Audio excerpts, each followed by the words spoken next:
So hindi po ito dapat patayin, no? So mukhang mali po yung line of thinking Hindi dapat, ma.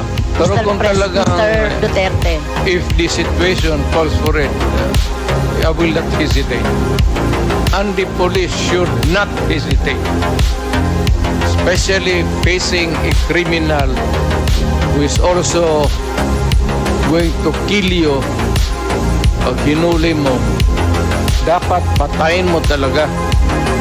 At ayaw ko makita na buhayan kasi gamutin mo pa sa ospital, magastos pa ang gobyerno, tapos tapon mo doon sa prisuhan, pagkainin mo pa. Tapusin mo na. That is my philosophy. And I don't believe in you. If you do not like my ideology, fine. That's mine. Bahala ka na sa buhay mo kung ano. Mr. Chair, kung ganyan ang line of thinking ni Mr. Duterte, ganyan niya ituring ang mga mamamayan na kapag hindi niya mabigyan ng hanap buhay, nagdroga yan, patayin na lang. So what kind of thinking that? Right thinking.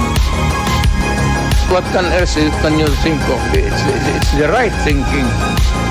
I don't believe in you, I'm Mr. not Chair. asking you to believe in me. Okay, fine. Far from it.